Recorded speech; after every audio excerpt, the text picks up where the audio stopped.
வணக்கம். நான் உலகநாதன். நான் ஒரு எலக்ட்ரானிக்ஸ் இன்ஜினியர். பெங்களூரில் இருக்கிற டிஆர்டிஓ என்ற மத்திய ஆராய்ச்சி நிறுவனத்தில் சயின்டிஸ்ட்டாக பணிபுரிஞ்சு நான் ஓய்வு பெற்றவன். என்னுடைய வீடியோ பதிவு என்ன, வீட்டு எலக்ட்ரிக்கல் ஒயரிங் பற்றி ஒரு அறிமுகம் கொடுத்துருக்கேன். இது 3வது பகுதி. முதல் பகுதியில் ஒரு அறிமுகம் கொடுத்துட்டு 2வது பகுதியில் கருவிகள் என்னென்ன கருவிகள் பயன்படுத்தலாம், அதை ஒரு போர்டை பிரித்து அது என்னென்ன சுவிட்சஸ் இருக்குது, சாக்கெட்ஸ் எங்கே இருக்குதுன்னு சொல்லிட்டு அதை காட்டி எப்படி ரிப்பேர் பண்ணலாம்னு சொல்லிட்டு 2வது பகுதியில் பதிவு பண்ணேன். இது 3வது பகுதி. 3வது பகுதியில் பொதுவாக நம்ம வோல்டேஜ், கரண்ட்டு, வாட்டு அந்த மாதிரி வார்த்தைகள் நிறைய கேள்விப்பட்டிருக்கிறோம். அதனுடைய விவரம் தெரியாது, அதை பற்றி விளக்கி சொல்கிறேன் நான். அடுத்து மினியேச்சர் சர்க்யூட் பிரேக்கர்னு எம்சிபின்றது, அது எப்படி நம்மளை பாதுகாக்குது, எலக்ட்ரிக்கல் ஷார்ட் சர்க்யூட்டில் விபத்து ஏற்படாமல் இருக்கிறதுக்கு எப்படி பாதுகாக்குதுன்னு அந்த எம்சிபி பற்றி பேசுகிறேன். இது 3வது முடிவாத பாகம். இந்த 3 பாகத்தையும் நீங்கள் பார்த்துட்டு நீங்கள் ஒரு அறிமுகமாகி பரிச்சயமாகி ஒரு வீட்டில் எலக்ட்ரிக்கல் ஒயரிங் சின்ன சின்ன ரிப்பேர் நீங்களே செய்யலான்ற அந்த முயற்சியில் தான் நான் இந்த 3 பதிவும் பண்ணியிருக்கிறேன். இந்த நம்பர் கொடுத்துருக்குறேன், என்னுடைய வாட்ஸ்அப் நம்பரு.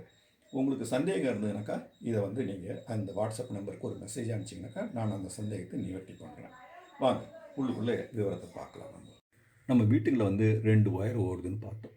ஒன்று லைனு, ஒன்று நியூட்ரல். இந்த லைனும் நியூட்ரலும் வந்திருக்கு. இது ரெண்டும் வீடு பூரா எடுத்துக்கின்னு போகிறோம். நம்ம எங்கள் வீடு பூரா எங்கே பார்த்தாலும் போகுது. அந்த லைனும் நியூட்ரலும் ஒரு பல்பு அல்லது ஏதோ ஒரு சாதனத்து வழியாக தான் இது போய் வெளியே வரணுமா தவிர இது ஒன்றோட ஒன்று தொட்டுவிடக்கூடாது. ஏன்னாக்கா இந்த பல்பு சாதனம் இருக்குது பாருங்கள், அது ஒரு மின் ஓட்டத்துக்கு ஒரு தடையாக இருக்குது. ஓரளவு ஒரு கொஞ்சம் தடையாக இருக்கலாம், நிறைய தடையாக இருக்கலாம். அந்த மாதிரி ஒரு தடை இருக்குது. தடை இருக்கிறதுனால இந்த மின்சார ஓட்டம் ஒரு குறிப்பிட்ட அளவு தான் ஓடும். அந்த மாதிரி தடை இல்லாத ஒரு சாதனம் வழியாக இல்லாமல் நேரடியாக ஒன்றோட ஒன்று தொட்டுடுதுன்னு வச்சுங்க. இந்த ஒயர் தொட்டுதுனாக்கா அதுக்கு தடையே இல்லாத ஒரு ஓட்டம் கிடச்சிடும். அதுக்கு தடையே இல்லாத ஓட்டம் கிடச்சினாக்கா லைன்லேருந்து அளவுக்கு அதிகமான கரண்ட் ஓடியாந்து இந்த இடத்துல கொஞ்சம் என்ன லூஸ் கனெக்ஷன் இருந்ததுன்னு வச்சுங்க, ஒன்று தொட்ட இடத்துல லூஸ் கனெக்ஷன் இருந்ததுன்னு வச்சுங்க, அங்கே பொறியாக எலக்ட்ரிக்கல் ஸ்பார்க் வந்துடும். எலக்ட்ரிக்கல் ஷார்ட் சர்க்யூட்டுன்னு சொல்லுவாங்க இது. அந்த மாதிரி எலக்ட்ரிக்கல் ஷார்ட் சர்க்யூட் வந்துனாக்கா பொறி நெருப்பு வீடை பற்றிக்கிறதுக்கான ஒரு பெரிய ஆபத்து இருக்குது. அதனால் இதுலேருந்து பாதுகாப்பு நம்ம கொடுத்தாகணும். அப்போ ஒவ்வொரு சர்க்யூட்டு வீட்டில் இருக்கிற எல்லா சர்க்யூட்டுக்கும் ஒரு பாதுகாப்புக்கு ஒரு சாதனம் இருக்குது. அந்த பாதுகாப்பு சாதனம் தான் ஃபியூஸ்ன்னு சொல்கிறது, இல்லது எம்சிபின்னு சொல்கிறது. இந்த ஃபியூஸுன்றது பழைய மாடலுங்க. இன்னும் கம்பத்துலலாம் பார்த்துங்க, இந்த ஃபியூஸ் தான் மாட்டி வச்சுருக்குறாங்க. அதுக்கு வீட்டுக்குள்ளே அந்த சுவிட்ச் போர்டில் ஃபியூஸ் இருக்கும். வீட்டுக்குள்ளே இப்போ வர்ற வீடுங்கள்லாம் எம்சிபி பயன்படுத்துகிறாங்க. எம்சிபின்றது மினியேச்சர் சர்க்யூட் பிரேக்கர்ன்றது பயன்படுத்துகிறாங்க. இன்னும் பழைய வீடுங்களில் பார்த்திங்கன்னா இந்த ஃபியூஸ் கேரியர் தான் இருக்கும். வீடுங்களில் தனித்தனி சர்க்யூட்டுக்கும் இருக்கும். அதை பற்றி கொஞ்சம் விரிவாக பார்க்கலாம் நம்ம இப்போ. இங்கே பாருங்கள், இதான் மீட்டர் பாக்ஸு. தெரிஞ்சது தான் எல்லாருக்கும் உங்களுக்கு. இந்த 2 மீட்டர் இருக்குது. ரெண்டு சர்வீஸ் வாங்கி இந்த வீட்டுக்கு. இது உள்ள மீட்டர் இருக்குது, ஒரு எம்சிபி இருக்குது, ஒரு ஃபியூஸ் கட் அவுட் இருக்குது. இதுதான் ஃபியூஸு. இதேமாதிரி 2வது மீட்டரில் ஃபியூஸ் இருக்குது. இந்த ஃபியூஸை இதுதான் ஃபியூஸு. இந்த ஃபியூஸை கழட்டி இந்த மாதிரி கழட்டலாம். மேல் பிளாக்கை கழட்டியாச்சு. பாருங்கள், இதான் கேரியர்னு சொல்கிறது, ஃபியூஸ் கேரியர்னு சொல்கிறது. அந்த இதை கொண்டு போய் அதில் சொருவுனாக்கா கனெக்ஷன் வரும். சொல்லிவிட்டு இதான் ஃபியூஸ் கேரியர். இந்த ஃபியூஸ் கேரியரில் பார்த்தீங்கன்னாக்கா இங்கே ஸ்டெப்பு கம்பி இந்த பக்கம் ஒரு பிளேட் இருக்குது, இந்த மாதிரி பிளேட் இருக்குது. இங்கே ஸ்க்ரூ கொடுத்துருக்காங்க. இந்த ஸ்க்ரூக்கும் நடுவில் பார்த்தீங்கன்னாக்கா இங்கே செப்பு, அதாவது இந்த ஒயர்லேருந்து எடுத்த செப்பு கம்பியை மட்டும் இங்கே வச்சு டைட் பண்ணியிருக்கிறாங்க. இது எப்படி இந்த ஃபியூஸ் கேரியர் சப்போஸ் உங்கள் வீட்டில் வீட்டு உள்ள சர்க்யூட்டில் இருந்தது, அந்த ஃபியூஸ் போயிருந்தாக்கா இது பற்றிக்கின்னு இது இடைவெளி ஆகிட்டுருக்கும், இது கனெக்ஷன் இருக்காது. அப்போ என்ன பண்ணலாம், இதே மாதிரி ஃபியூஸ் கேரியர் எடுத்து இந்த ஸ்க்ரூவை லூசன் பண்ணி இந்த ஒயர் பற்றிக்கின ஒயரை அதை எடுத்து போட்டுட்டு மறுபடியும் இதே மாதிரி அதே எத்தினி ஸ்டாண்டு எடுத்துருந்தாங்களோ இந்த மாதிரி ஒரு பிவிசி ஒயர்லேருந்து சீவி எடுத்து இதில் அதே மாதிரி அவங்க பண்ணியிருந்த மாதிரியே இதை கனெக்ட் பண்ணி மறுபடியும் ஃபியூஸ் போட்டுட்டிங்கனாக்கா கனெக்ஷன் வந்துடும். சரி, அடுத்து எலக்ட்ரிக்கல் ஷார்ட் சர்க்யூட்டிலேருந்து பாதுகாக்கிறதுக்கான சாதனம் எம்சிபின்னு சொல்கிறது. MCB miniature circuit breaker. ஏன்னாக்கா ஏன் மினியேச்சர்னு சொன்னாங்கன்னாக்கா, சர்க்யூட் பிரேக்கர் வந்து மின்துறையில அங்கே வந்து சப்ஸ்டேஷனில் இருக்காங்க பாருங்க. அங்கே பெரிய பிரேக்கர் சர்க்யூட் பிரேக்கர்லாம் இருக்கும். அதெல்லாம் ரொம்ப பெருசு. அதெல்லாம் இல்லாமல் இது மினியேச்சர் சின்ன வடிவில் வீட்டுக்கான பயன்படுத்துகிற ஒரு சர்க்யூட் பிரேக்கர். அதனால தான் மினியேச்சர் சர்க்யூட் பிரேக்கர் எம்சிபின்னு சொன்னாங்க. இந்த எம்சிபி வந்து இதுதான் எம்சிபி. நம்ம முன்னே பார்த்தோம் நம்ம. இதுதான் ஒரு எம்சிபி. இது வந்து இதில் வந்து இது ஒரு சுவிட்சு தான். இது வந்து 2 பயன்பாடு இதுக்கு. ஒன்று வந்து இது வந்து ஒரு சுவிட்சு. இது பவர் ஆன் பண்ணுறதுக்கான ஒரு சுவிட்சு. அதே மாதிரி அதிகமான கரண்ட் வந்ததுனாக்கா அதிலிருந்து நமக்கு பாதுகாப்பு கொடுக்குற ஒரு சாதனம். சரி, இதுக்கு வந்து 2 டெர்மினல் இருக்கும். இது பாருங்கள், இங்கே வந்து டெர்மினல் இருக்குது. இங்கே ஒயரை நல்லா திக் ஒயரை வச்சுட்டு இங்கே வந்து ஸ்க்ரூ பண்ணலாம். அதே மாதிரி இந்த டெர்மினலில் திக் ஒயரை வச்சு நல்லா டைட்டாக ஸ்க்ரூ பண்ணலாம். இது வந்து லைன் சைடுன்னு சொல்கிறாங்க, இது லோடுன்னு சொல்கிறாங்க. இப்படி கரண்ட் இதை கொடுத்து இங்கே வந்து கரண்ட்டு வெளியே எடுக்கணும். அப்படி தான் அரேஞ்ச்மெண்ட்டு. சரி, இது வந்து ஒரு சுவிட்ச் போர்டு, ஒரு எம்சிபி. இதே மாதிரி 2 எம்சிபி ஜாயின் பண்ணி ஒரு கேங்குன்னு சொல்கிறது. இது கேங்குன்னு சொல்கிறது. ரெண்டும் லைனுக்கும் நியூட்ரலுக்கும் ரெண்டுத்தையும் அதே சமயத்தில் ரெண்டுத்தையும் கட் பண்ணுறதுக்கான ஒரு சாதனம். சரி, இது வந்து சுவிட்சு. இது சுவிட்சாகவும் பயன்படும். இது பாருங்கள், இது வந்து தலைக்கீழே இருக்கும். கீழே இருந்தாக்கா ஆஃப் பொசிஷனு. இதை கொஞ்சம் அழுத்தமாக இப்படி ஆன் பண்ணிங்கனாக்கா இது ஆன் பொசிஷன். இது எப்படி வேலை செய்யுதுனாக்கா, இது ஒவ்வொரு எம்சிபிக்கும் ஒரு ரேட்டிங்குன்னு இருக்குது. ரேட்டிங்னாக்கா இது C10னாக்கா ஒரு 10 ஆம்பியர் கரண்ட் வரைக்கும் இது அலோவ் பண்ணும். இது வந்து இது வழியாக பாஸ் பண்ணுறதுக்கு இது அனுமதிக்கும். அதுக்கு மேலே 10 ஆம்பியருக்கு மேலே போச்சுன்னு வச்சுங்க, கொஞ்சம் கூட போனாக்கா உடனே இது வந்து சென்ஸ் பண்ணிவிட்டு என்ன பண்ணணும், இது வந்து தப்பான ஷார்ட்கட் கூட நடந்திருக்குது இன்னும் சொல்லிட்டு உடனே என்ன பண்ணோம், ஆட்டோமேட்டிக்கலி இதை வந்து டக்குன்னு அதுவே ட்ரிப் பண்ணிவிடும். அதுவே ஆட்டோமேட்டிக்காக விழுந்துடும். இந்த சுவிட்ச் கீழே விழுந்ததுனாக்கா அந்த சர்க்யூட்டு பிரேக் ஆகிடும். பிரேக் ஆச்சுனாக்கா கனெக்ஷன் போகாது.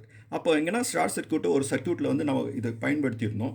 அங்கே வந்து லைனும் நியூட்ரலும் தொட்டுடுச்சு, கரண்ட் அளவுக்கு அதிகமாக போனோடனே இது சென்ஸ் பண்ணி 10 ஆம்பியர் வரைக்கும் நல்ல நிலைமையில் இருக்கிற சர்க்யூட்டு பயன்படுது.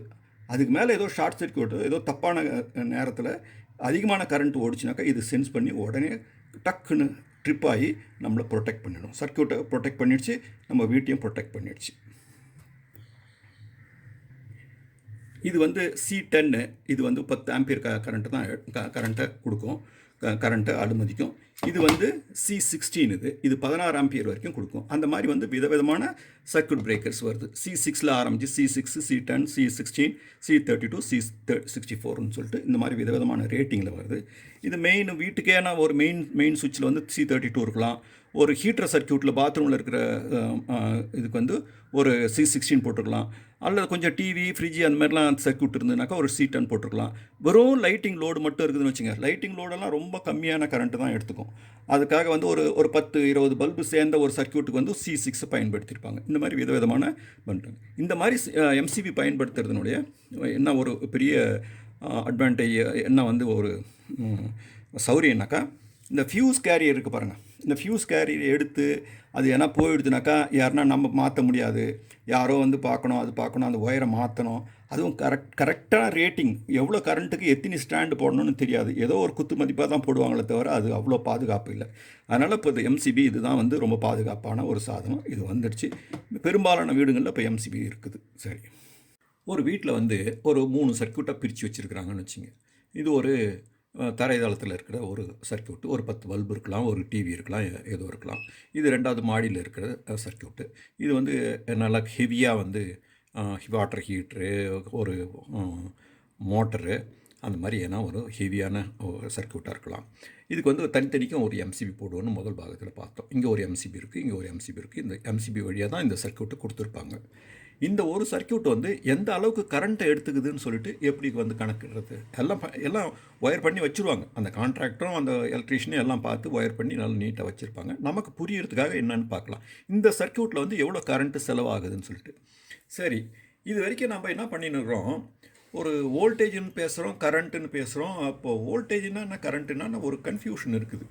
ஒரு படித்த எலக்ட்ரிக்கல் இன்ஜினியரிங் ஸ்டூடெண்ட்டுக்கே வந்து படிக்கிற ஸ்டூடெண்ட்டுக்கே வந்து இந்த வோல்டேஜ் கரண்ட்டுனாலே ஒரு கன்ஃபியூஷன் இருக்குது. அதை வந்து எப்படி புரிஞ்சிக்கலாம், கொஞ்சம் சுலபமாக புரிஞ்சிக்கிறதுக்கு முயற்சி பண்ணலாம். பாருங்கள்,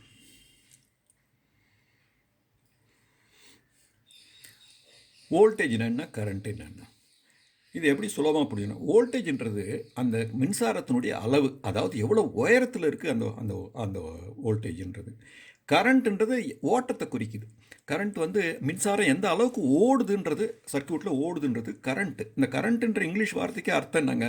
இந்த நீரோடை வந்து சொல்லுவாங்களே கரண்ட்டுன்னு சொல்லுவாங்க. நீர் ஓட்டத்தை வந்து கரண்ட்டுன்னு சொல்லுவாங்க. சரி, இப்போது இது வந்து அளவை குறிக்கும், எந்த உயரத்தில் இருக்க அந்த மின்சாரம்னு சொல்லிட்டு. இது வந்து ஓட்டத்தை குறிக்குது. அதை வந்து கொஞ்சம் சுலபமாக புரிஞ்சுக்கிறதுக்கு ஒரு வழி இருக்குது. சும்மா ஒரு உதாரணத்தை வச்சு சொல்கிறேன் நான். இங்கே வந்து வீட்டில் வந்து ஒரு மாடியில் வந்து ஒரு தண்ணி தொட்டி இருக்குதுன்னு வச்சுங்க. தண்ணி டேங்க் இருக்குது, ஓவர் டேங்க் இருக்குது. இதில் தண்ணி நிறையா நிரம்பி இருக்குது. இங்கே வந்து ஒரு பைப் கனெக்ட் பண்ணி வச்சுருக்குறோம். நம்ம ஒரு 1 இன்ச்சு வந்து தண்ணிக்கான பைப் கனெக்ட் பண்ணி வச்சுருக்கிறோம். ஒரு டேப் போட்டு வச்சுருக்கிறோம். இது ஒரு 20 அடி உயரத்தில் இருக்குதுன்னு வச்சுங்க. 20 அடி உயரத்தில் இருக்குது. அப்போ இந்த டேப்பை திறந்து விட்டோம்னாக்கா ஒரு அளவுக்கு இந்த ஓட்டம், தண்ணீர் ஓட்டம் இருக்கும். அதுவே இப்போ இப்படி யோசனை பண்ணி பாருங்கள். இந்த டேங்க் வந்து 20 அடிக்கு பதிலாக 230 அடி உயரத்தில் இருக்குதுன்னு வச்சுங்க. 4 மாடி உயரத்தில் இருக்குது, 10 மாடி உயரத்தில் இருக்குதுன்னு வச்சுங்க. அங்கேருந்து அந்த திறந்து விட்டிங்க, இந்த மாடி திறந்து விட்டிங்கன்னா அந்த நீர் வந்து எவ்வளோ வேகமாக ஓட்டமாக ஓடியாரும். அதிகமாக ஓட்டத்தில் 10 மடங்கு ஓட்டத்தில் ஓடியாரும்.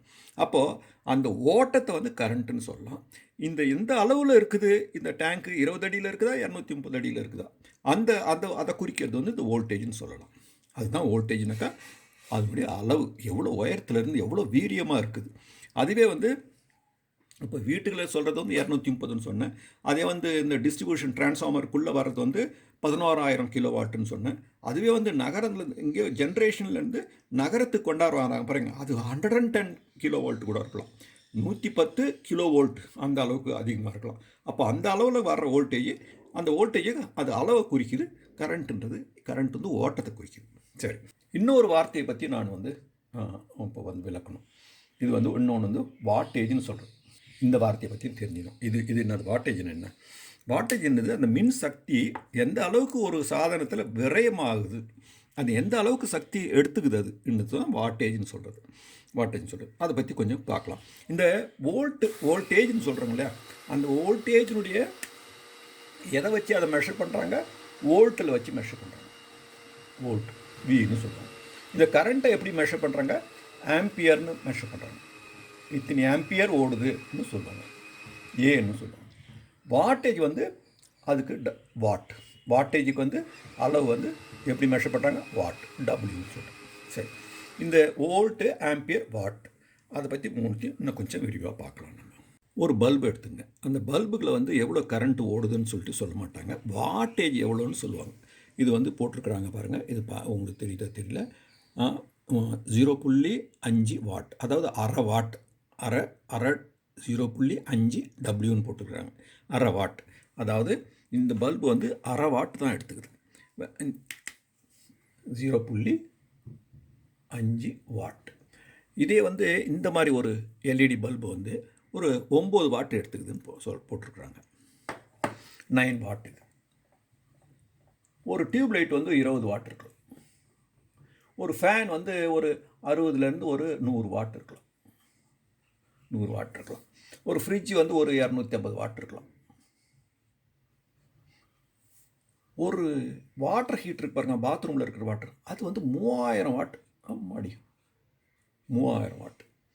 அப்போது ஒவ்வொரு சாதனமும் எவ்வளோ மின்சக்தி எடுத்துக்குதுன்னு சொல்லிட்டு வாட்டுன்னு சொல்கிறாங்க. சரி, இந்த வாட்டுன்னு சொன்ன உடனே நம்ம வந்து கரண்ட்டு எவ்வளோ அது எடுத்துக்குதுன்னு சொல்லிட்டு கண்டுபிடிக்கலாம். எப்படின்னாக்கா, இந்த வாட்டுன்றது ஒன்றும் இல்லை, இந்த வோல்டேஜையும் கரண்ட்டையும் பெருக்குனாக்கா வர்றது தான் வந்து வாட். வோல்டேஜ் வந்து நமக்கு எப்பொழுதும் வந்து 230 வோல்ட்ஸ் வீடுங்களில். அப்போ கரண்ட் என்ன? சப்போஸ் வந்து ஒரு ஒரு உதாரணத்துக்கு 230 வாட் ஒரு சாதனம் இருக்குன்னு வச்சுங்க. 230 வாட். அப்போ எப்படி கரண்ட் எவ்வளோ? ஐ எவ்வளோ? I equal to 230/230. 230. அப்போ 1 ஆம்பியர் இது எடுத்துக்கும். இந்த சாதனம் 230 வாட்டாக இருந்ததுனாக்கா கரண்ட் வந்து 1 ஆம்பியர் வரும். அதே வந்து ஒரு 23 வாட் ஒரு பல்பு இருக்குதுன்னு வச்சுங்க. 23 வாட்டு, 230 வோல்ட். அப்போ கரண்ட் வந்து 1/10 அவ்வளோ ஆம்பியர் தான் எடுத்துக்கும். அப்போது வாட்டேஜ் கூட கூட கூட கரண்ட்டு அதிகமாகினே போகும். அப்போ பாருங்கள், இந்த வாட்டர் ஹீட்டருக்கு பாருங்கள், இதுதான் வீட்டில் இருக்கிறதே வந்து ரொம்ப அதிகமான கரண்ட்டை அது சாப்பிடும். இந்த வாட்டர் ஹீட்டர் கூட ரொம்ப நீங்கள் கேர்ஃபுல்லாக இருக்கணும்.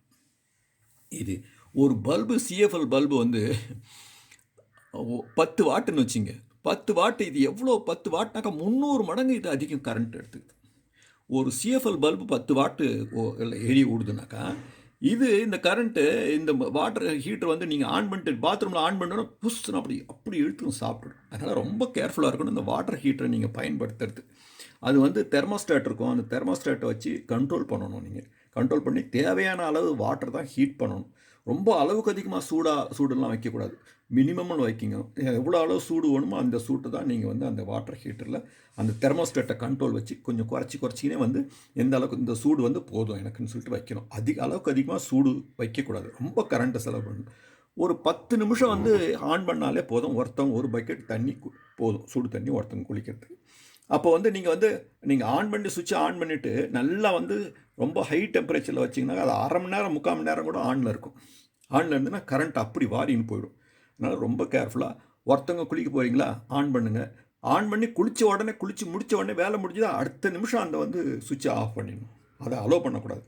நீங்கள் குளித்து வந்துட்டு போயிட்டீங்க, ஒரு பக்கெட் தண்ணி நீங்கள் பயன்படுத்தி வந்துட்டீங்க, இன்னும் வேறு யாரும் குளிக்க போகலைனாக்கா இன்னொரு தடவை அது சுட்டு இன்னும் ஒரு தடவை அப்படி அம்மா பவரை இழுத்துரும். அதனால் ரொம்ப கேர்ஃபுல்லாக அந்த வாட்டர் ஹீட் மட்டும் பயன்படுத்தணும். சரி, இப்போ வீட்டில் வந்து ஒவ்வொரு எவ்வளோ வாட்டேஜ் நம்ம பயன்படுத்துகிறோம், ஒரு வீட்டில் வந்து எவ்வளோ வாட்டேஜ் பயன்படுத்துகிறோம்னு சொல்லிட்டு சும்மா ஒரு உதாரணத்துக்கு கணக்கு போடலாம். வீட்டில் வந்து ஒரு 10 பல்பு இருக்குதுங்களா, 10 பல்பு இருக்குது. 10 வந்து ஒன்று வந்து ஒரு உதாரணத்துக்கு 10 வாட்டுன்னு வச்சுங்க. அப்போ வந்து பல்புக்கெல்லாம் சேர்த்திங்கனாக்கா ஒரு 100 வாட்டு.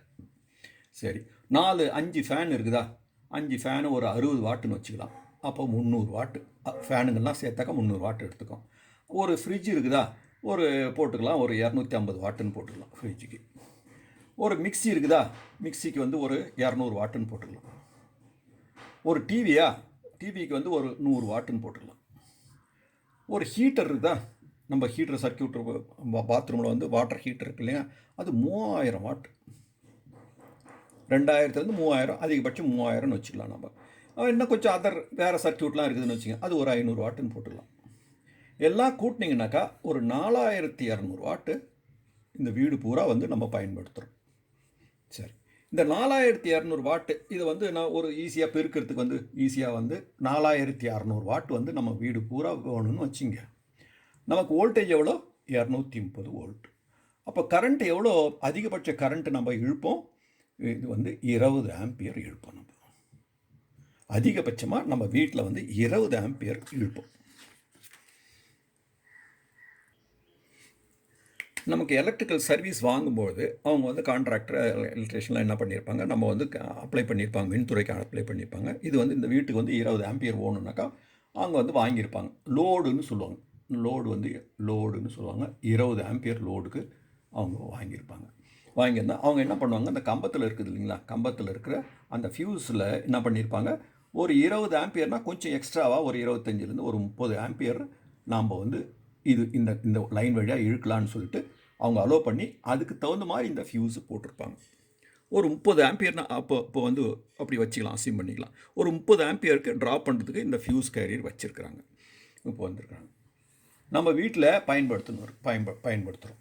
அந்த எதோங்க எலக்ட்ரிக்கல் ஷார்ட் சர்க்யூட் ஆகி போச்சு. எலக்ட்ரிக்கல் ஷார்ட் சர்க்யூட் ஆன போனாக்கா அது நம்ம ஒன்றுமே ஃபியூஸ் ஒன்றும் பாதுகாப்பு இங்கே ஒன்றும் போடலை, இது பண்ணல. இங்கே கம்பத்தில் இருக்கிற ஃபியூஸ் போட்டிருப்பாங்க, இங்கே வந்து மீட்டர் பாக்ஸில் போட்டிருப்பாங்க. இந்த 2 ஃபியூஸ் கேரியரும் இங்கே இருக்குது ப்ரொடெக்ஷன் பண்ணுறதுக்கு. நம்ம வந்து இங்கே ஒன்றும் சர்க்கியூட் ஒன்றும் போடலைன்னாக்கா முதல்ல இந்த ஃபியூஸ் அடி வாங்கும், இது வந்து ஃபியூஸ் ஆகிடும். அல்லது இது வந்து தப்பாக போட்டு வச்சுருந்தாங்கன்னா இது ஃபியூஸ் அடி வாங்கும். அந்த மாதிரிலாம் சிக்கல்லாம் வரும். அதனால தான் என்ன பண்ணுறோம், நம்ம வீட்டில் வந்து சர்க்கியூட்டுங்களை பிரித்து கொஞ்சம் அளவு பார்த்து எந்தெந்த சர்க்கியூட்டுக்கு எவ்வளோ கரண்ட் வேணும்னு சொல்லிட்டு பார்த்து அதுக்கு தகுந்த மாதிரி பிரித்து இந்த சர்க்கியூட் வீட்டில் இருக்கிற சர்க்கியூட்டை ஒரு 2 3 4 அந்த மாதிரி சர்க்கியூட்டை பிரித்து அதுக்கு தனித்தனியாக ஒரு எம்சிபி போடுறோம். எம்சிபி வந்து என்னென்ன வருது, C6ன்னு வருது, C10ன்னு வருது, C16 வருது, 32 வருது, 64 இந்த மாதிரி எம்சிபிங்க வருது. அப்போ வந்து அந்தந்த சர்க்கியூட்டுக்கு தகுந்த மாதிரி ஒரு தோற்றமாக அந்த சர்க்கியூட்டில் எவ்வளோ வாட் இருக்குது, எவ்வளோ வாட் அது கன்சியூம் பண்ணுது, எவ்வளோ விரயமாகுது, அப்போ அதுலேருந்து ஒரு கரண்ட்டை கண்டுபிடிக்கலாம். அந்த கரண்ட்டை கண்டுபிடிச்சி அதுக்கு தகுந்த மாதிரி இந்த எம்சிபி போட்டு வச்சுருப்பாங்க. ஒரு சின்ன வெறும் எலக்ட்ரிக்கல் லோடு மட்டும் இருக்குதுன்னு வச்சுங்க, அது லைட்டிங் லோடு மட்டும் இருக்குனாக்கா C6 போதும். அதே வந்து ஒரு ஹீட்டர் சர்க்யூட் போடுறோன்னாக்கா C16 இருக்கலாம், இல்லை C32 இருக்கலாம். அந்த மாதிரி சூஸ் பண்ணி எம்சிபி போட்டிருப்பாங்க. அப்போ அந்த அளவை மீறிச்சுன்னு வச்சுங்க, கரண்ட் ஏதோ ஷார்ட் சர்க்யூட் ஆகி போய் அந்த சர்க்யூட் வந்து மீறிச்சு, உடனே அந்த எம்சிபி ட்ரிப் ஆகி அந்த சர்க்யூட்டை மட்டும் ஐசோலேட் பண்ணிடும், தனிமைப்படுத்துகிறோம். மற்ற சர்க்யூட்லாம் வேலை செஞ்சுன்னு இருக்கும். இப்படி தான் வந்து எம்சிபியை வச்சுருக்குறாங்க வீட்டில் ஒயர் பண்ணி. இப்போது வீட்டுகளில் வந்து யூபிஎஸ் பயன்படுத்துகிறாங்க. யூபிஎஸ்னால் என்னங்க? அன்இன்டரப்டட் பவர் சப்ளைன்னு பேர். அதாவது தடையில்லா மின்சார சப்ளை வந்துன்னு இருக்கும். அதுக்கு அதில் என்ன பயன்படுத்துகிறாங்க? ஒரு பேட்ரி, ஒரு பெரிய பேட்ரி, ஒரு கார் பேட்ரி மாதிரி பெரிய சைஸில் பேட்ரி, 12 வோல்ட்ஸ் பேட்ரி யூஸ் பண்ணுறாங்க. அப்புறம் ஒரு இன்வெர்ட்டர்ன்ற ஒரு எலக்ட்ரானிக் சர்க்யூட் வச்சுருக்குறாங்க. அந்த இன்வெர்ட்டர்னுடைய அவுட்புட்டு பார்த்தீங்கன்னாக்கா 230 வோல்ட்ஸ் ஏசி கொடுக்கும். நமக்கு வீட்டுக்கு மின்சாரம் என்ன 230 வோல்ட்ஸ் ஏசி ஓணும். அந்த மின்சாரத்தை இந்த யூபிஎஸ் சிஸ்டம் தரும். பவர் போயிட்ட போது இதுக்கு பவர் கனெக்ட் பண்ணியிருப்பாங்க. இதுக்கு நார்மலி லைனும் நியூட்ரலும் கனெக்ட் பண்ணியிருப்பாங்க. பவர் இருக்கும்போது இந்த பேட்ரி வந்து சார்ஜ் ஆகின்னு இருக்கும். இந்த பேட்ரி பவர் இல்லாத போது, பவர் போயிடுதுன்னு வச்சுங்க, போயிடுதுன்னா அதை வந்து இந்த எலக்ட்ரானிக் சர்க்யூட் கண்டுபிடிச்சி இந்த பேட்ரி பவர் வந்து 12 வோல்ட்ஸ் டிசி பவர், அதை டைரக்ட் கரண்ட் பவரை எடுத்து அதை கன்வெர்ட் பண்ணி இது இன்வெர்ட் பண்ணும். அதாவது டிசியிலேருந்து ஏசிக்கு இன்வெர்ட் பண்ணி அதை வந்து 230 வோல்ட்ஸ் ஏசியாக தருது. சரி, இந்த டிசி என்னன்னா ஏசி என்னன்னா அதை கொஞ்சம் பார்த்துக்கலாம். ஏசினாக்கா ஆல்டர்னேட்டிங் கரண்ட், டிசினாக்கா டைரக்ட் கரண்ட். இந்த ஏசின்றது இந்த திசை மாறும், கரண்ட் ஓடுறனுடைய திசை வந்து மாறிக்கினே இருக்கும். ஒரு சைக்கிள் ஒரு செகண்டில் வந்து 50 தடவை வந்து இந்த திசை மாறுது. அதனால் வந்து அது வந்து அங்கே ஜென்ரேட் பண்ணாங்க பாருங்கள், அங்கே ஜெனரேட்டர் ஓடுது. அந்த ஜென்ரேட்டரில் ஓடுற அந்த சக்கரம் ஓடி எங்கேயோ இடத்துல வந்து ஏதோ மின்துறையில் வந்து அங்கே ஜெனரேஷன் பாயிண்டில் வந்து ஒரு ஆல்டர்னேட்டர் ஓடுது. அந்த ஆல்டர்னேட்டர்லேருந்து வர கரண்ட் வந்து இந்த மாதிரி ஓடின்னு இருக்குது. ஒரு செகண்டில் வந்து 50 தடவை ஓடின்னு இருக்குது. அதனால் அது ஆல்டர்னேட்டிங் கரண்ட்டுன்னு சொல்கிறாங்க. அதே வந்து ஒரு பேட்டரியிலேருந்து வருது பாருங்கள் கரண்ட்டு. அந்த பேட்டரியிலேருந்து வர்றது இது வந்து கெமிக்கல் உள்ளே வச்சுருக்கிறாங்க பேட்டரி உள்ளே. அதுவும் வந்து மின்சாரம் உற்பத்தி பண்ணும். அது எப்படின்னாக்கா இதுக்கு வந்து ஒரு பாசிட்டிவ் நெகட்டிவ்னு இருக்கும். இந்த கரண்ட் இங்கேருந்து பாசிட்டிவ்லேருந்து கரண்ட்டு ஒரு லோடுக்கு ஓடி திரும்பி வந்துடும். இது திசை மாறாது. இங்கேருந்து இந்த டைரக்ஷன் பாசிட்டிவ்லேருந்து ஆரம்பித்து இப்படி ஓடி இப்படி திரும்பி வந்துடும். அப்போ திசை மாறாதனால அது டைரக்ட் கரண்ட்டுன்னு சொன்னாங்க. இது வந்து அதே வந்து இந்த பேட்ரி கார் பேட்டரியாக இருக்கலாம், பெரிய பேட்டரியாக இருக்கலாம். அதே நம்ம குட்டி டார்ச் செல் இருக்குது பாருங்கள், செல் இருக்குது. ஒரு 1.5 வோல்ட்ஸ் செல்லு, சின்ன குட்டி செல் இருக்குது. அந்த செல்லில் பாசிட்டிவ் நெகட்டிவ் அதுவும் டைரக்ட் கரண்ட் தான் தரும். நம்ம செல்ஃபோனில் பயன்படுத்துகிற பேட்டரி இருக்குது பாருங்கள், அந்த பேட்டரிக்கும் பாசிட்டிவ் நெகட்டிவ் இருக்குது, அதுவும் வந்து டைரக்ட் கரண்ட் தான் தரும்.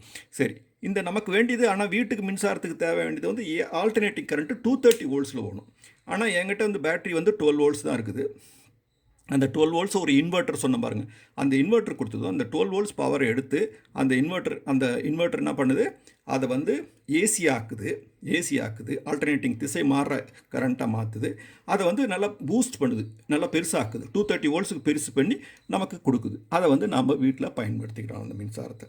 சரி, இது பாருங்கள், நம்ம நார்மல் சார்ஜர் இருக்குது பாருங்கள், செல்ஃபோனு பேட்டரியை சார்ஜ் பண்ணுற சார்ஜர், அந்த சார்ஜருக்கு வந்து 230 வோல்ட்ஸ் கொடுக்குறோம். இந்த ஏசி சிம்பிள் இந்த மாதிரி பயன்படுத்துவாங்க. அந்த சார்ஜர் என்ன பண்ணுது, நமக்கு தேவையான இந்த பேட்டரிக்கு எந்த வோல்டேஜ் தேவையோ, இது 3.7 வோல்ட்ஸோ இல்லை வந்து ஒரு 6 வோல்ட்ஸோ 5 வோல்ட்ஸோ, அது மாதிரி சார்ஜர் என்ன பண்ணுது, கன்வெர்ட் பண்ணி இது டிசியாக கன்வெர்ட் பண்ணி இந்த பேட்டரிக்கு சார்ஜ் பண்ணுது கரண்ட்டை. இது வந்து இந்த சார்ஜர் வந்து என்ன பண்ணுது, இது கன்வெர்ட் பண்ணுது. ஆனால் இங்கே யூபிஎஸ்சில் என்ன பண்ணுதுங்க, யூபிஎஸ்சில் வந்து நம்ம 12 வோல்ட்ஸ் பேட்டரி வச்சுக்கிறோம். அந்த 12 வோல்ட்ஸ் பேட்டரி டிசியாக இருக்குது. டிசியை வந்து ஏசியாக மாற்றுறது, அதை இன்வெர்ட்டர்னு சொல்கிறோம், இதை கன்வெர்ட்டர்னு சொல்கிறோம். இந்த கன்வெர்ட்டருக்கு பதிலாக அப்போ வந்து சார்ஜர்னு நம்ம பொதுவாக ஒரு பேர் சொல்கிறோம். அவ்வளோதாங்க, இந்த ஏசி டிசியினுடைய வித்தியாசத்தை பார்த்துட்டோம் நம்ம. இந்த யூபிஎஸ்சில் பயன்படுத்துகிற பேட்ரி இருக்குது பாருங்கள், அது 12 வோல்ட்ஸ் பேட்ரி, நல்லா கார் பேட்ரி மாதிரி பெரிய சைஸில் இருக்கும். அந்த மாதிரி 2 விதமான பேட்ரிங்க வருது. ஒன்று வந்து மெயின்டெனன்ஸ் ஃப்ரீன்னு சொல்லிட்டு சீல்டு பேட்ரின்னு வருது. அது வந்து ஒன்றும் தொந்தரவு இல்லை, அது மாட்டம் கிடக்கும். ஆனால் இந்த டிஸ்டில் வாட்டர் ஊற்றி வச்சுருக்கிற இந்த டைப் ஆஃப் பேட்ரி இருந்ததுனாக்கா, டிஸ்டில் வாட்டர் ஊற்றுற மாதிரி ஒரு டைப் இருந்ததுனாக்கா, நீங்கள் வந்து அதை வந்து மெயின்டைன் பண்ணணும். எப்படின்னாக்கா, இங்கே வந்து ஒரு பேட்டரி மேல் பகுதி பார்த்தீங்கன்னாக்கா, ஒரு 6 ஓட்டைங்க இருக்கும். 6 ஓட்டை இருக்கும். அதை வந்து அது கார்க் போட்டு ஏதோ ஒரு அதை மூடி வச்சுருப்பாங்க. அந்த கார்க் மாதிரி இருக்கிறத வந்து கழட்டிட்டு அதுக்கு வந்து டிஸ்டில் வாட்டர் ஊற்றணும். டிஸ்டில் வாட்டர்ன்றது நம்ம பெட்ரோல் பங்க்கில் கிடைக்கும். டிஸ்டில்டு வாட்டர்னு கேட்டிங்கனாக்கா கொடுப்பாங்க. ஒரு ஒரு 5 லிட்ரு டிஸ்டில்டு வாட்டர்னு பெட்ரோல் பங்க்கில் கேட்டாக்கா கொடுப்பாங்க. அந்த டிஸ்டில் வாட்டர் வந்து கார் பேட்டரிக்கெல்லாம் அந்த ஊற்றுற டிஸ்டில் வாட்டர் தான். அதை வாங்கிருந்து ஒரு லிட்டரோ 2 லிட்டரோ அல்லது 5 லிட்டரோ வாங்கி அதை வச்சுருந்தீங்கனாக்கா, மாதத்துக்கு ஒரு தடவை வந்து அவசியம் வந்து இந்த திறக்கணும். இந்த கார்க்கை திறந்து அது பார்த்தீங்கன்னாக்கா உள்ளே வந்து தண்ணி இருக்கும். அந்த தண்ணி வந்து டிஸ்டில் வாட்டர் ஊற்றணும். அது ரொம்ப அதிகமாகவும் ஃபில்லாக பண்ணிடக்கூடாது. கொஞ்சம் குறைஞ்சிருக்கும், அதை கொஞ்சம் ஃபில்லப் பண்ணணும். ரொம்ப அதிகமாக பண்ணிட்டுனா பொங்கி தண்ணி வந்து வெளியே வந்துடும். அது வந்து மெயின்டெனன்ஸ்காரங்க வந்தாங்கனாக்கா, மாதத்துக்கு ஒரு தடவை வந்து பண்ணுறாங்கனாக்கா பரவாயில்ல. அப்படி வரல, மெயின்டெனன்ஸ்லாம் இல்லைனாக்கா நீங்களே பண்ணி ஆகணும். பண்ணலைனாக்கா நீங்கள் வந்து தண்ணி ஊற்றாமல் அப்படியே வந்து ஓடிச்சின்னு வச்சுங்க, ஒரு 6 மாதம் ஆச்சுனாக்கா பேட்ரி போயிடும், இல்லை 1 வருஷத்தில் பேட்ரி போயிடும். இது பேட்ரினாக்கா ஒரு 5 வருஷத்துக்கு வரணும். இல்லை நீங்கள் வந்து தண்ணி ஊற்றி சரியாக மெயின்டைன் பண்ணலைனாக்கா 1 வருஷம் 2 வருஷத்துலேயே பேட்ரி போயிடும். அந்த டிஸ்டில் வாட்டர் வாங்கி இந்த 6 டேப்பையும் வந்து எடுத்து கார்க் மாதிரி போட்டிருப்பாங்க. அதை திறந்துட்டு பார்த்தீங்கன்னாக்கா உள்ளே கொஞ்சம் தண்ணி இருக்கும். ஒரு லெவலுக்கு ஊற்றணும், ரொம்ப அதிகமாக ஊற்றிடக்கூடாது. இதை மெயின்டைன் பண்ணணும். மாதம் ஒரு தடவை மெயின்டைன் பண்ணி வந்தீங்கன்னாக்கா ஒரு 5 வருஷத்துக்கு இந்த பேட்ரி வரும். சரி, பார்க்கலாம் அடுத்தது. இந்த 3 phase wiring, single phase wiring பற்றி கொஞ்சம் தெரிஞ்சுக்கலாம். சில வீடுங்களில் வந்து நிறையா சர்க்யூட்டு, நிறையா பெரிய வீடு, கொஞ்சம் தரைத்தளத்தில் இருக்குது, மாடி இருக்குது, 2-3 மாடி இருக்குது. அப்போ வந்து என்ன வாங்குவாங்க, 3 ஃபேஸ் சப்ளை வாங்கியிருப்பாங்க. 3 ஃபேஸ் சப்ளைனாக்கா 3 ஃபேஸ் வாங்கினாக்கா 3 ஃபேஸ் ஒயருங்க வரும். ஃபேஸ் 1, 2, 3. அதை வந்து எல்லோ, ரெட்டு, ப்ளூன்னு கூட சொல்லுவாங்க, அதை குறிப்பிடுவாங்க. அந்த மாதிரி 3 ஃபேஸ் ஒயருங்க வரும். அது கூட வந்து ஒரு நியூட்ரல் ஒயரும் வரும். இந்த மாதிரி 3 ஃபேஸ் இல்லாமல் சிங்கிள் ஃபேஸ், பெரும்பாலான வீடுகளில் சிங்கிள் ஃபேஸ் எடுத்துகிட்டு வந்திருப்பாங்க. அங்கே வந்து வெறும் 2 ஒயர் தான் வந்திருக்கும், லைனு நியூட்ரல் மட்டும் வந்திருக்கும். இந்த லைனு நியூட்ரல் சிங்கிள் ஃபேஸில் வரும்போது அதுக்கு 230 வோல்ட்ஸ், அதுக்கு மத்தியில் 230 வோல்ட்ஸில் இருக்கும். இந்த 3 ஃபேஸ் ஒயருங்க வரும்போது இப்போ பார்த்தீங்கன்னாக்கா, இந்த ஃபேஸ் டு ஃபேஸ், அதை இந்த இதுக்கும் நடுவில் வோல்டேஜ் பார்த்தீங்கன்னாக்கா 440 வோல்ட் இருக்கும், 440 வோல்ட்ஸ் இருக்கும். அதே ஒரு ஃபேஸுக்கும் நியூட்ரலுக்கும் பார்த்தீங்கன்னாக்கா 230 தான் இருக்கும். எந்த ஃபேஸ் எடுத்தாலும், இந்த ஃபேஸ்லேருந்து நியூட்ரல் பார்த்தா 230, இந்த ஃபேஸ்லேருந்து பார்த்தா 230, அதேமாதிரி இந்த ஃபேஸ்லேருந்து 230, இந்த மாதிரி தான் இருப்பாங்க. அப்போ வீட்டில் வந்து என்ன பண்ணுவாங்க, ஒரு விவசாயத்துக்கான ஒரு மோட்டருங்க, பெரிய மோட்டருங்க, 3 HP மோட்டர், அந்த மாதிரி மோட்டருங்க வர்றது 3 ஃபேஸ் மோட்டர்னே வருது டைரெக்டாக. அங்கே என்ன பண்ணுவாங்க, இந்த 3 ஃபேஸ் சப்ளை வாங்கிட்டு டைரெக்டாக இந்த 3 ஃபேஸையும் கொண்டு போய் அந்த 3 மோட்டரில் கொடுத்துருவாங்க. மோட்டரில் ஸ்டார்டரில் கொண்டு போய் 3 ஃபேஸையும் கொடுத்துருவாங்க. அந்த ஸ்டார்டர்லேருந்து மோட்டருக்கு கனெக்ஷன் போயிடும். அந்த மாதிரி 3 ஃபேஸ். வீட்டுங்களுக்கு வந்து 3 ஃபேஸ் வாங்குறவங்க என்ன பண்ணுவாங்கனாக்கா, வீடை வந்து என்ன பண்ணுவாங்க, 3 சர்க்யூட்டாக பிரிச்சுருப்பாங்க. 3 சர்க்யூட்டாக பிரித்து 3 ஃபேஸ் சப்ளை வந்துடுச்சா, ஃபேஸ் 1 கொண்டாந்து இந்த ஒரு சர்க்யூட் கொடுத்துருவாங்க, ஃபேஸ் 2 கொண்டாந்து 2வது, 3வது ஃபேஸை கொண்டாந்து இந்த 3வது சர்க்யூட் கொடுத்துருப்பாங்க. எல்லாத்துக்கும் காமனாக நியூட்ரல் கொடுத்துருப்பாங்க. அப்போ இந்த சர்க்யூட்டுக்கு ஃபேஸ் 1க்கும் நியூட்ரலுக்கும் இங்கே 230 வோல்ட்ஸ். இது வந்து எல்லா லைட்டிங் லோடு, ஃப்ரிட்ஜு, டிவி அந்த மாதிரி பண்ணலாம். இது இன்னொரு சர்க்யூட்டாக இருக்கலாம், மேல் தளத்தில் இருக்கலாம், இல்லது வந்து இது வேறு இன்னொரு சர்க்யூட்டாக இருக்கும். அந்த மாதிரி 3 ஃபேஸை டிஸ்ட்ரிபியூட் பண்ணிடுவாங்க, பகிர்ந்து கொடுத்துட்டாக்கா லோடு வந்து காமனாக இருக்கும். இது ஒரு சில பேர் இந்த ஒரு 3 ஃபேஸ் வாங்குறாங்க. 3 ஃபேஸ் தான் வாங்கணும்னு அவசியம் கிடையாது, அதில் ஒன்றும் பெரிய அட்வான்டேஜே இல்லை. ஆனால் சில பேர் வந்து பெரிய வீட்டுக்கு 3 ஃபேஸு கொடுத்து சப்ளை வாங்குறாங்க. சரி, இதை பற்றி எல்லாம் ஃபேஸ் பற்றி கொஞ்சம் அறிமுகமாகிடுச்சு. சரி, பார்க்கலாம். இப்போ நம்ம பிவிசி ஒயருங்க வருது இல்லைங்களா, அதை பற்றி கொஞ்சம் பார்க்கலாம். பிவிசி ஒயருங்க வந்து வெவ்வேறு சைஸில் வருது. அது சைஸ் வந்து முன்னெல்லாம் வந்து ஏடபிள்யூஜின்ற ஒரு ஸ்டாண்டர்டில் வந்தது. முன்னெல்லாம் 180ன்னு சொல்லுவாங்க, 320ன்னு சொல்லுவாங்க, 720ன்னு சொல்லுவாங்க. அந்த ஸ்டாண்டர்ட்லாம் போய் இப்போ வந்து எம்எம்மில் வருது, எம்எம் ஸ்கொயர்னு வருது. அதாவது 0.5 mm square, 1 mm square, 2.5, 4 mm, அந்த மாதிரி அந்த ஸ்டாண்டர்டில் வருது. அந்த 0.5 அல்லது 1 mm அது என்ன அர்த்தம்னாக்கா, இந்த ஒயரை வந்து வெட்டி பார்த்தீங்கன்னாக்கா இப்படி இருக்குதுன்னு வச்சுங்க. இதை சுற்றி பிவிசி இருக்குது, நடுவில் வந்து நடுப்பகுதியில் தான் வந்து செப்பு பாகம் இருக்குது. அந்த செப்பு பாகத்தினுடைய பரப்பளவு, அதாவது ஸ்கொயர் 2.5 mm ஸ்கொயர், அந்த பரப்பளவு, அந்த சர்க்கிளினுடைய பரப்பளவு பற்றி 2.5 mm. இது வந்து சின்னதாக இருந்ததுனாக்கா 1 mm பரப்பளவு அல்லது 4 mm சொல்கிறாங்க. அந்த அந்த அதை வந்து பிரித்து பார்த்தீங்கன்னாக்கா, இப்போது வந்து இது 1 mm ஒயரு. இதை பிரித்து பார்த்தீங்கன்னாக்கா இந்த இந்த இந்த பகுதி வந்து இந்த நிறைய ஸ்டாண்ட்ஸ் இருக்குது. இது வந்து அதே வந்து 2.5 mmல வந்து கொஞ்சம் நிறைய ஸ்டாண்ட்ஸ் இருக்குது, கொஞ்சம் திக்காகவும் இருக்குது இந்த ஸ்டாண்ட்ஸு. அப்போ வந்து கொஞ்சம் மொத்தமாக ஆக கரண்ட்டு வந்து ஜாஸ்தி அதிகம் எடுத்து போகும். மெலிசாக இருந்ததுனாக்கா கரண்ட்டு கம்மியாக எடுத்து போகும். அது என்ன சொல்கிறாங்க, ஒரு தோத்தமாக வந்து 0.5 mm ஒயர் வந்து 4 ஆம்பியர் கரண்ட் எடுத்து போவோம். இது வந்து 12 ஆம்பியர், 20 ஆம்பியர், இது 27 ஆம்பியர்னு சொல்லிட்டு வெவ்வேறு சைஸ் வந்து அதிகமாக ஸ்கொயர் வந்து அதிகமாக கரண்ட் அதிகமாக எடுத்துன்னு போவோம். எதுக்காக இந்த மாதிரினாக்கா, இப்போ வந்து இந்த இந்த 4 ஸ்கொயர் ஒயர் இருக்கு பாருங்கள், ரொம்ப விலை அதிகம் அது. அதனால் வந்து இந்த கரண்ட் வந்து ஜாஸ்தி எடுத்துன்னு போகும். அப்போ என்ன பண்ணோம், வீட்டு ஒயரிங்கில் பண்ணும்பொழுது எந்தெந்த ஒயர் எந்தெந்த சர்க்கியூட்டுக்கு எந்த ஒயர் பயன்படுத்தணும்னு சொல்லிட்டு கொஞ்சம் நல்லா தேர்ந்தெடுத்து சூஸ் பண்ணி பண்ணாங்கனாக்கா செலவு சிக்கனமாகும். இது ரொம்ப விலை அதிகம், இதுக்கு அப்படியே குறைஞ்சிக்கினே வரும். இது கொஞ்சம் மலிவு விலை. சரி, இப்போ வெறும் லைட் லோடு மட்டும் போடுறோன்னாக்கா ஒரு 10 CFL பல்பு போட்டிங்கனாலே வந்து 1/2 ஆம்பியர் தான் எடுத்துன்னு போகும். அந்த 1/2 ஆம்பியர் எடுத்துன்னு போகிற அந்த சர்க்கியூட்டுக்கு இந்த மாதிரி வந்து ஒரு 2.5 4 mmலாம் போடுறது சரியில்லை. அதனால் தகுந்த மாதிரி சர்க்கியூட்டுக்கு தகுந்த மாதிரி எவ்வளோ கரண்ட் எடுத்து போதுன்னு அதுக்கு தகுந்த மாதிரி ஒயர் சூஸ் பண்ணி போட்டாக்கா இன்னும் கொஞ்சம் சிக்கனமாக பண்ணலாம். சரி, இதோட வந்து அந்த வீட்டு ஒயரிங் 3வது பாகத்தை முடிச்சுக்கலாம். இது என்ன பார்த்தோம், இந்த பாகத்தில் என்ன பார்த்தோம், ஒரு ஷார்ட் சர்க்கியூட்னால வந்து எந்த அளவுக்கு ஆபத்து இருக்குது, அதை எப்படி நம்ம அதிலேருந்து பாதுகாப்பு பண்ணலாம், ஃபியூஸ் வச்சு ஒரு MCB வச்சு எப்படி பாதுகாப்பு பண்ணலாம், அடுத்து வந்து அந்த ஃபியூஸ் எப்படி மாற்றுறதுன்னு பார்த்தோம். அடுத்து MCB வந்து என்னென்ன விதவிதமான MCBக்கு வருது, அதனுடைய பயன்பாடு என்னன்னு பார்த்தோம். அப்புறம் இந்த வோல்டேஜ் என்னென்னா, கரண்ட் என்னென்னா, வாட்டேஜ் என்னென்னா, அதை பற்றி கொஞ்சம் விளக்கமாக பார்த்தோம். அப்புறம் வீட்டில் பயன்படுத்துகிற யூபிஎஸ் பற்றி கொஞ்சம் விளக்கமாச்சு. ஒயர் சைஸுங்க வந்து ஆச்சு. இதெல்லாம் ஆச்சு. 3 பாகத்தை முடிச்சிட்டேன் நான். இதில் நான் சொன்ன மாதிரி முதல் 2 பாகத்தையும் பாருங்கள். இதை முதல்ல பார்த்தவங்க இதை நிறுத்திட்டு முதல் பாகத்தை தேடினாக்கா யூடியூப்பில் தேடினாக்கா உலகநாதன்னு தேடினாலே வந்து இந்த மாதிரி ஹவுஸ் ஒயரிங்னு தேடினீங்கனாக்கா கிடைக்கும். அந்த முதல் பாகம் 2வது பாகத்தை பார்த்துட்டு இந்த 3வது பாகத்தையும் பார்த்துட்டு உங்களுக்கு என்ன சந்தேகம் இருந்ததுன்னா, எதில் சந்தேகம் இருந்தாலும் இந்த வாட்ஸ்அப் நம்பருக்கு வந்து நீங்கள் வந்து ஒரு மெசேஜ் அனுப்பிச்சிங்கனாக்கா, ஒரு செய்தி அனுப்பிச்சிங்கனாக்கா நான் அதுக்கு வந்து விளக்கம் தரேன். பார்க்கலாம், அடுத்த பதிவில் பார்க்கலாம். நன்றி.